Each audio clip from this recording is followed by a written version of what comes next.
आज हम बात करेंगे 26 नंबर बिंदु की, रीजन ऑफ ब्लैडर। मूत्राशय और मूत्राशय और गर्भाशय पर प्रभाव डालने वाली नाड़ी इस बिंदु से होकर निकलती है। इस स्थान पर बिजली और मलहम के प्रयोग करने से इनके रोगों में तुरंत लाभ मिलता है। यहाँ पे आप देख रहे हैं, ये नीचे जो है हाइपोग्रास्टिक रीजन, यहाँ पे ब्लैडर लिखा हुआ है। तो यहाँ पूरे पे औषधि का प्रयोग किया जाता है। इसके बाद है हार्ट। इस रीजन को हम कार्डिक रीजन भी बोलते हैं। यहाँ पर जो नर्व्स आई हुई हैं वो हृदय की कार्य प्रणाली पर अपना पूरा प्रभाव रखती है। तो जब भी ये स्थान वीक हो, इस स्थान पर बिजलियां मलहम के माध्यम से लगानी चाहिए। यहाँ पे बिंदु अलग से दिए हुए हैं, तो आप लोगों के साथ में ये स्लाइड जो है वो शेयर कर लूंगा। उसके बाद है ओवरीज। ये बेसिकली महिलाओं में होती हैं। ब्लैडर जहाँ ब्लैडर उसके उसके दोनों तरफ होती हैं। वात शाखाएं यहाँ पे जो आती हैं वो बेसिकली गर्भाशय से संबंध रखती हैं। जब भी ऐसी जगह पर इन्फ्लेमेशन हो, दर्द हो, एसाइटिस वाली समस्या हो या और भी अन्य प्रकार के रोग हो, तो यहाँ पर बिजलियां लगाने से लाभ मिलता है। इसके बाद है सर्वाइकल स्पाइनल नर्व्स। जैसा मैंने पीछे बताया था कि हम अपनी रीढ़ की हड्डी को 5 हिस्सों में बांट सकते हैं। तो ये सबसे पहला हिस्सा होता है जिसमें 7 केशुरिकाएं होती हैं, और 7वीं केशुरिका के बाद जो 8वीं केशुरिका आती है उसमें से फिर नर्व्स निकलती हैं। उसे हम C8 बोलते हैं। हालांकि ये केशुरिका जो है विजिबल नहीं होती, या आप ये कह लीजिए जो T1 है उसके बीच में ही होती है। तो वहीं से C8 नाम की कोशिकाएं निकलती हैं। ये कोशिकाएं हाथों में और गर्दन में फैली हुई होती हैं। तो कंधे के रोग हों, हाथों के रोग हों, गले के रोग हों, तब इन बिंदुओं पर इलेक्ट्रिसिटी का प्रयोग किया जाता है। इसके बाद आता है dorsal spinal region nerves. Cervical 7 कोशिकाओं के बाद 12 डोर्सल स्पाइनल नर्व्स होती हैं। इसे थेरेसिक रीजन भी बोला जाता है। यहां से जो नर्व्स बाहर निकलती हैं, जितनी भी पेट और पीठ और छाती से संबंधित समस्याएं होती हैं, लंग से संबंधित समस्याएं होती हैं, इनके लिए ये लाभकारी होती है। फिर लंबर नर्व्स आती हैं। थेरेसिक रीजन जहां खत्म होता है वहां से लंबर रीजन चालू होता है। जो लंबर की नर्व्स हैं ये कमर में होती हैं, और कमर की पीड़ा में, बाएं के दर्द में ये लाभकारी होती है। उसके बाद है नर्व्स ऑफ एंकल जॉइंट। हमारे जो टखने होते हैं उसके दोनों दोनों दाहिनी ओर नर्व्स होती हैं, जो बिल्कुल गट्टे के आसपास के क्षेत्र में पाई जाती हैं। तो जब भी पैर में कोई समस्या हो, एड़ी में समस्या हो, या गट्टे में गांठ, दर्द, सूजन, कुछ भी चीज हो, तो वहां पर बिजलियों का प्रयोग किया जाता है। इसके बाद आता है फ्लेक्सर मसल ऑफ फुट। ये पैरों को मोड़ने वाली मांसपेशियां होती हैं। जो पैरों को गति प्रदान करती हैं और मांसपेशियों को सिकोड़ने और फैलाने में मदद करती हैं। तो यदि पैरों के संकोचन या फैलाव से संबंधित कोई समस्या है, तो यहां पर इलेक्ट्रिसिटी का प्रयोग किया जाता है। अगला है एक्सटेंशन एक्सटेंशनर मसल ऑफ फुट। ये भी वही काम करती हैं जो फ्लेक्सर मसल ऑफ फुट करती हैं। उसके बाद आते हैं फ्लेक्सर मसल ऑफ हैंड। जैसा पैरों को मोड़ने वाली मांसपेशियां थी, इसी तरीके से हाथों की भी मांसपेशियां होती हैं। तो यहाँ पर इलेक्ट्रिसिटी लगाने से हाथों को, कलाई को, कोहनी को लाभ मिलता है।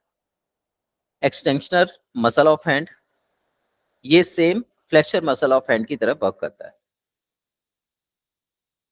उसके बाद है पैल्पेब्रल मसल ऑफ आई। ऐसी मांसपेशियां जो हमारी आंखों को फड़काने में मदद करती हैं, वो होती हैं। यहां पर बिजलियों के प्रयोग से आंखों की पीड़ा, पड़कन, आंखों में थरथराहट होना, आंखों में ड्राइनेस, आंखों में खुश्की, आंखों में तरलता, इन सब के लिए हम इलेक्ट्रिसिटी का प्रयोग कर सकते हैं। यहाँ पे आपको ये फिर कुछ बिंदु दिए हुए हैं। उसके बाद आते हैं टेम्पल मसल। टेम्पल हमारी कनपटी होती है। आंखों को फड़काने के लिए कुछ मांसपेशियां यहाँ पर भी आकर, जो वात संस्थान होता है, यहाँ पर भी आकर मिलता है। उसके अलावा जब भी नेत्रों से संबंधित कोई समस्या हो, आंखों के पर्दे से संबंधित कोई समस्या हो, सिर में दर्द रहता हो, कनपटी की साइड में दर्द हो, तब यहां पर इलेक्ट्रिसिटी का प्रयोग किया जाता है। ये बिंदु 38 नंबर कहलाता है। इसके बाद है आर्क ऑफ एरोटा।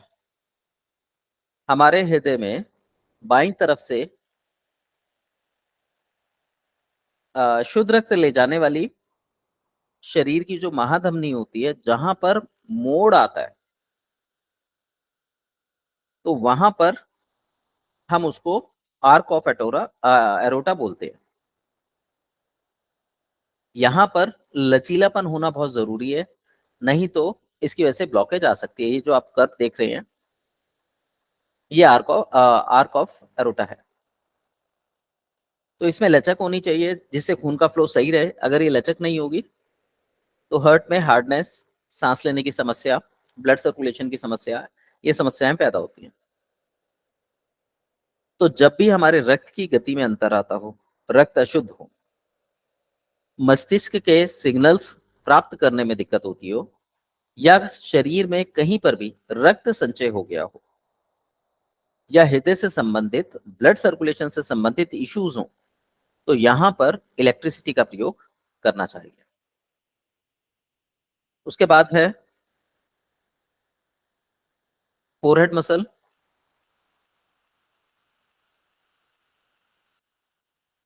बेसिकली ये पूरा माथा हो गया हमारा। यहां पर बिजली लगाने से जो मस्तिष्क में दर्द रहता है, और बेसिकली ब्लड प्रेशर बढ़ने की वजह से होता है, या रक्त संचय की वजह से होता है, उसमें ये लाभ करती है। मास्केरियस मसल ऑफ जॉ, ये अभी खोज नहीं है। हालांकि इस पे मैटी जी ने काम किया हुआ है, बट अगर आप इंटरनेट पे जाएंगे तो ये अभी आपको नई दिखाएगा कि अभी नई खोज हुई है। ये बेसिकली जबड़े को चलाने वाली मांसपेशियां हैं, जो हमारे मस्तिष्क से संबंध रखती है। क्योंकि जबड़ा हम अपनी इच्छा से चलाते हैं, यदि मस्तिष्क में खास विशेष जगह पर चोट लग जाए तो मुंह खोलने में भी परेशानी होती है। तो जब भी हमें जबड़े से संबंधित समस्या हो, जकड़न हो, दर्द हो, दांतों से संबंधित समस्याएं हैं, मसूड़े में दर्द है, तो इस स्थान पर बिजली का प्रयोग करना चाहिए। नॉर्मली हम दांतों की समस्या में C4G का प्रयोग करते हैं, तो आप लगाएंगे तो उससे भी बहुत अच्छे रिजल्ट आते हैं। शराब छुड़ाने के लिए आप S1F1 वेरवन का प्रयोग कर सकते हैं। तो यहाँ पर जो रिजल्ट मिलते हैं वो काफी अच्छे मिलते हैं, और यहाँ पर इसके जो सिग्नल्स हैं वो ब्रेन को भी बहुत जल्दी मिलते हैं। तो रिजल्ट जल्दी और इफेक्टिव होते हैं। इसके बाद है इंफीरियर डेंटल नर्व। ये नाड़ी मस्तिष्क से हमारे दांतों की ओर आती है और दांतों की जड़ों में फैल जाती है। तो दांतों में, मसूड़ों में जब भी समस्या हो, दांतों में दर्द हो, दांतों में कीड़ा लग जाए, दांतों में गैप आ जाए, दांतों में कैविटी होने लगे, ऐसी समय पर इस नर्व पर इलेक्ट्रिसिटीज का प्रयोग किया जाता है। आगे है हेड ऑफ थाइबोन। थाइबोन जो है हमारी जंघा की हड्डी है, जो शरीर में सबसे बड़ी होती है। यहां पर बिजली लगाने से जितनी भी कूल्हे से संबंधित समस्याएं हैं, उन सब में राहत मिलती है। इसके बाद 44 नंबर का पॉइंट है वेगस नर्व। ये शरीर की मुख्य नाड़ी है, जिसका डायरेक्ट संबंध हमारे मस्तिष्क के साथ होता है। हमारे लैरेंजाइटिस, वायु प्रणाली, फेफड़ों पर ये अपना विशेष प्रभाव रखती है। तो जब भी इन स्थानों पर कोई रोग उत्पन्न होता है, तो इस स्थान पर बिजली लगाने से लाभ मिलता है। बेसिकली ये गर्दन के पीछे से निकलती है, साइड से, कान के नीचे से, तो वहां पर इस पे प्रयोग किया जा सकता है।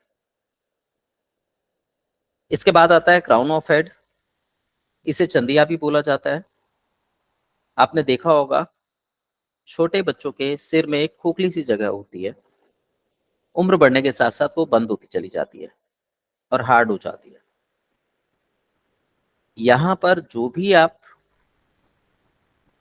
इलेक्ट्रिसिटी लगाते हैं, वो तुरंत मस्तिष्क पर काम करेगी। तो सिर के दर्द में यहाँ पर इलेक्ट्रिसिटीज का प्रयोग बहुत अच्छा बेनिफिट देता है।